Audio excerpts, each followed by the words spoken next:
T'es prête, on y va? Peut-être viens faire l'émission avec moi, non? Non, je suis bien comme ça. Aujourd'hui, on appelle Valentine. Transition.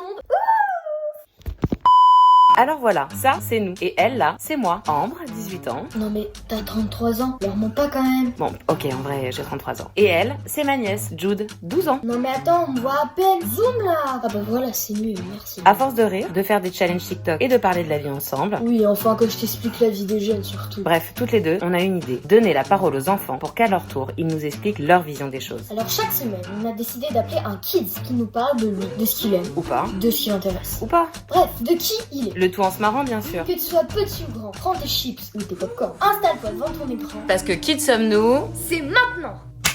Hey Bonjour. Bienvenue à Qui sommes-nous? Est-ce que t'es prête? Bah oui, je suis prête. Alors. Souvent j'ai tendance à dire Alors, on va commencer par la présentation. Qu'est-ce qu'on dit dans la présentation, Jude? Alors la présentation, bah c'est très très simple. Tu dis ton nom, ton âge, t'habites dans quelle ville, t'es en quelle classe. Déjà, on commence par ça. Mon prénom c'est Valentine, j'ai 10 ans, j'habite à Rennes. Je suis en CM1 Orange. En CM1 Orange? En fait, par exemple, il y a les CP Soleil, il y a les CE1 Saphir. Ah ouais, nous on n'avait pas du tout la même chose. Moi, j'aimerais bien être en CE1 Saphir.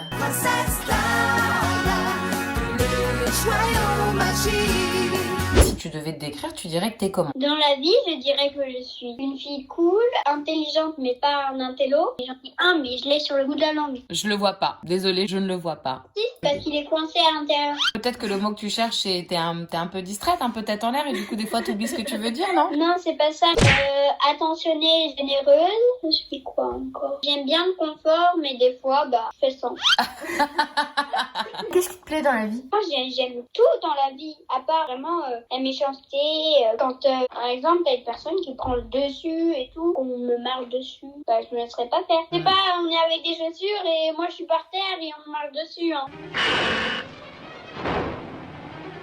Qu'est-ce que c'est que cet oreiller, là, ce essaim d'animal? Qu'est-ce que c'est? Ça? Ouais. Non, c'est un avec des froufrous. Oreiller, foufou. Tu vas faire une coiffure? C'est pour t'en faire un chapeau? Ou tu vas lui faire des tresses? C'est magnifique, hein.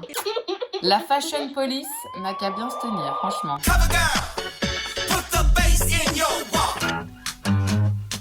La découverte, on a demandé à Val de nous parler de ce qu'elle veut et elle va nous dire c'est quoi. Voilà, exactement. Tu penses qu'elle a choisi quoi? Les paris sont ouverts. Moi, je pense qu'elle a choisi un sport. Tu peux te boucher les oreilles 2 secondes s'il te plaît? Tu vas tricher encore? Je suis Val, sûre qu'elle va Val, encore tricher. t'as parlé de quoi? Tu le dis pas, Val. Je te dis pas, Jude. Merci de ne pas avoir triché. Est-ce que tu peux nous dire qu'est-ce que c'est ta découverte? Ma découverte, c'est l'équitation.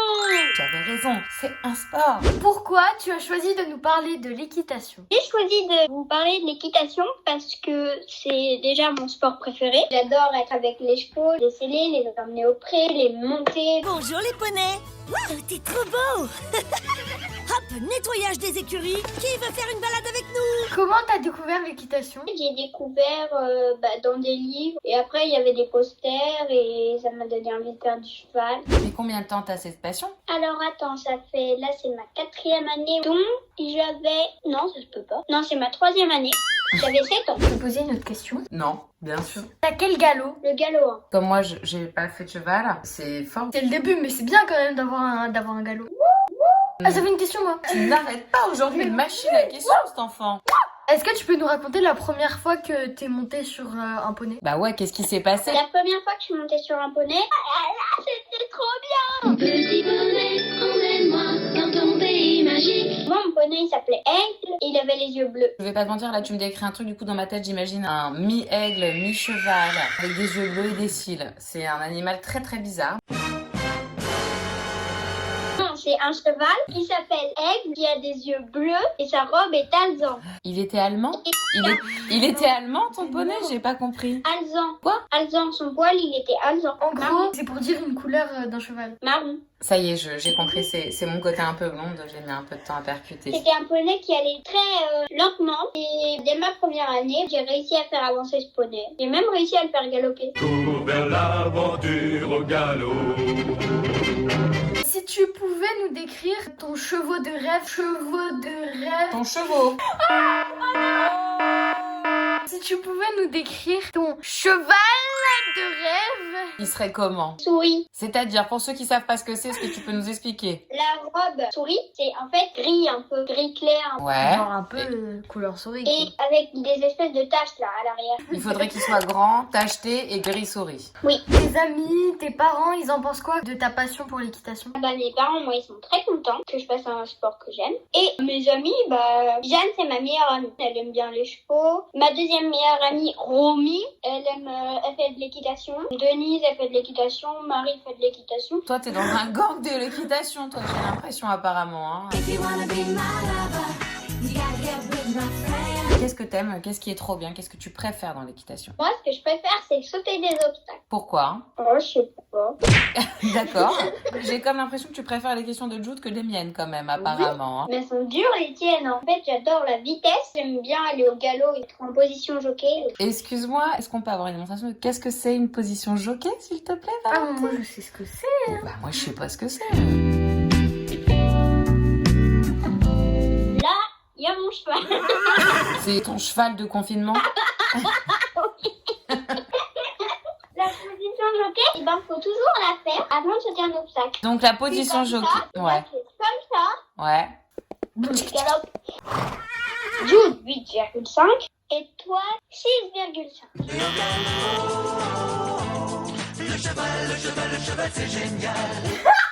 C'est le fait d'être avec un animal que t'aimes? J'adore être avec un animal. C'est quoi ton animal préféré? J'adore tout. J'adore les chevaux, les chiens, les chats. J'adore tous les animaux en fait. Mais ton préf, c'est... J'en ai pas. Je les aime tous. Qu'est-ce que t'as envie de faire plus tard? J'ai des parties sur vétérinaire. Ah, bah voilà, c'est pour ça qu'elle aime tous les animaux. Ok, ça y est, merci, je comprends mieux.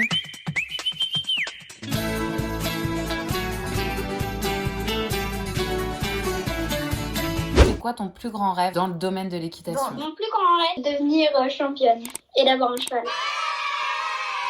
Double rêve. Qu'est-ce que tu dirais aux gens pour les convaincre d'aller s'intéresser à l'équitation? On va te laisser 30 secondes pour nous faire comme une fausse pub. On y va, c'est parti pour l'instant pub. Attends.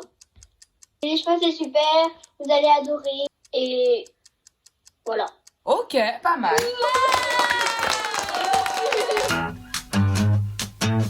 Qu'est-ce que c'est la définition, s'il te plaît? La définition, c'est on a un carnet avec des petits papiers dedans. Donc je vais piocher 2 petits papiers. Sur ces papiers, il y aura un thème. Et derrière le thème, il y aura une définition, un proverbe, un dicton. Un proverbe, c'est comme un dicton. Genre, après la pluie viendra le beau temps, tu vois. Et on va te demander De nous donner la définition. que tu connaisses ou tu connaisses pas. L'idée, c'est que tu trouves et que tu essaies d'expliquer malgré tout. Est-ce que tu es prête?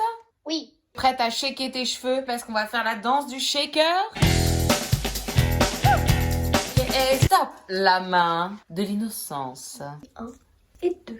Anatomie ou nourriture. Nourriture, ça, je m'y connais plus. Anatomie, je sais même pas ce que c'est. Sache que l'anatomie, c'est tout ce qui est lié au corps. Corps humain. Docteur Maboul, faut pas troubler si tu veux opérer Docteur Maboul. L'expression qu'on va te demander de nous définir, c'est... Entre la poire et le fromage. Je vois que ça t'inspire, hein? Mais j'ai rien compris. Oui? Il y a quoi entre la poire et le fromage? Il y a quoi entre la poire et le fromage? L'expression, c'est entre la poire et le fromage. Ah, c'est pas il y a quoi entre la poire et le fromage? Non. C'est toi qui l'as inventé. Bah, il y a rien entre le dessert et le fromage. On va dire, le fromage c'est une personne et la poire c'est une autre personne. Et ben, il y a rien entre eux.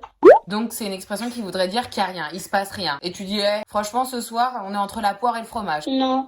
Ah, ok. Ma définition est que entre la poire et le fromage, bah, il y a rien. Du coup, il n'y a pas de différence entre deux personnes. Jude, toi, tu penses que ça veut dire quoi entre la poire et le fromage? Alors moi je pense que ça veut dire un peu on s'en fout, on fait rien. On s'en fout, on n'y va pas, on a qu'à se cacher sous les draps. Genre le soir, au lieu de te faire un bon petit plat bien préparé, tu vas faire un sandwich avec du fromage quoi. On commandera des pizzas, toi la télé et moi. On a un peu la flemme de faire quelque chose, on le fait à moitié. Comme un repas un peu à la bonne franquette? Ouais voilà. Alors, entre la poire et le fromage, c'est une vieille expression qui vient du XVIIe siècle. À l'époque, figurez-vous qu'on mangeait d'abord le fromage et ensuite les fruits, donc le dessert. Bah, maintenant aussi. Maintenant, on mange d'abord le fromage et ensuite les fruits. Excusez-moi, c'est moi qui le dis à l'envers. Mais oui. Excusez-moi, donc à l'époque, ils mangeaient d'abord les fruits et ensuite le fromage. Et comme en France, on des fruits emblèmes, c'est la poire. Il mangeait d'abord une poire avant de manger le fromage. Et du coup, ça veut dire entre deux situations. C'est une bonne situation, ça, Scribe. Mais vous savez, moi je crois pas qu'il y ait de bonnes ou de mauvaises situations. Puisque quand t'es à table, que tu fais un gros repas, que t'as mangé tes fruits, et avant d'attaquer le fromage, bah là, t'as bien mangé, t'as eu une bonne conversation, donc t'es détendu. Donc, un moment de libre entre deux situations. Imaginons, t'as un service à demander à tes parents, genre tu veux aller à un anniversaire, ou tu voudrais quelque chose, eh bien, n'hésite pas à poser la question entre la poire et le fromage. Double défi. Est-ce que tu peux expliquer ce que c'est que le double défi? Le double défi, c'est aussi dans un cornet, comme la définition. Et dedans, il y a des petits défis. Donc, je vais en piocher un pour toi et un pour nous. Ok. D'abord, danse du shaker. Shaker, shaker, shaker. Shaker, shaker, shaker, stop. Un petit défi pour Val. Dessine moi ou Amber en 5 minutes. Nous, on a décidé de faire cette pause-là. Quand vous dessinez vous deux? Non, comme tu veux. Soit moi, soit elle. Oh, sinon ça va être trop dur. Attends déjà, t'es bonne en dessin, Val? Ouais, Ouais ou ouais? moyen. Ok, alors attention, est-ce que tu es prête? 3, 2, 1, top dessin. Moi, je crois que tu dessines Jude, moi. Il reste 1 minute. 3, 2, 1, levez les mains. Oh là là, c'est horrible. Vas-y, montre-nous. Ah, c'est... En vrai, c'est pas mal. Les cheveux, c'est pas mal. Remonte. Les cheveux, c'est pas mal. Il y a des grands yeux. Après, il y a quand même un très grand écart. C'est-à-dire que sa bouche, elle commence au bas de sa bouche. Ta bouche, elle est là, en fait. Mais c'est pas elle. J'essayais de te dessiner. Ah, j'ai cru que c'était Jude. Ah bon, bah écoute, alors... On dirait plus Jude que toi. Ah oui, bah ouais. Bon, est-ce que t'es prête? Pour piocher pour nous. Stop. Oh, faites en bien, j'ai peur. Bah ça va, Val, elle a dû faire un dessin. Oh, punaise. Qu'est-ce que c'est? Faire un maquillage, les yeux bandés. Attends, mais moi, je te maquille? Oh no. C'est moi qui le maquille. Je vais m'installer confortablement pour regarder ce défi hilarant. Allez, on y va. Attention. Coucou. Quand faut y aller, faut y aller. Ouais, ça sert à rien d'en mettre une tonne. Surtout, n'oubliez jamais cette zone qui est importante. Parce que pour un regard de rêve... Ah, c'est pas mal. Et au niveau des lèvres. C'est bon.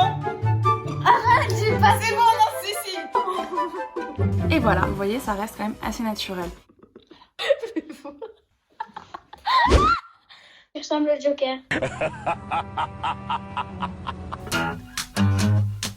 Qu'est-ce que c'est la morale de cette histoire? Pas crédible. Non, je suis pas très crédible. Alors, la morale de cette histoire, c'est ce qu'on a retenu de notre petite conversation. On n'est pas forcément obligé de parler de la découverte. On peut parler vraiment de ce qu'on a retenu. On a parlé de plein de choses, de plein de sujets différents. Du coup, l'idée, c'est de dire qu'est-ce que toi, tu vas avoir retenu de tout ce qu'on s'est dit. La morale de cette histoire, c'est qu'il ne faut jamais laisser un enfant maquiller un adulte. Tu vas ressembler à un Joker. C'est bon, non, si. Et qu'il faut jamais être sûr de soi parce que pendant les définitions, on aurait pu être sûr de nous, mais en fait, c'est complètement l'opposé. C'est quoi pour toi la morale de cette histoire? La morale de cette histoire, c'est que je maquille très bien. Que je veux absolument jamais utiliser ces expressions. D'accord, ok. Voilà. Et bien pour moi, la morale de cette histoire, sortie du fait que je vais passer beaucoup de temps à me démaquiller quand même, hein, c'est que... Non, je sais qu'on appelle la robe d'un cheval alezan. Non, ça c'est une couleur. Mais la robe, c'est Alezan, pas comme la une couleur. La robe, c'est son poil. Et Mais- la couleur du poil, bah là, c'est le alezan. C'est ce que j'allais dire. Désormais, grâce à toi, Valentine, je sais que il existe des chevaux de couleur alezan, donc beige, et aussi souris pour gris. Et que je pense qu'il vaut mieux que j'arrête de faire la morale. Merci beaucoup. Merci beaucoup. Val. Merci d'avoir participé à Qui sommes-nous. Des gros bisous. Bisous. Bisous.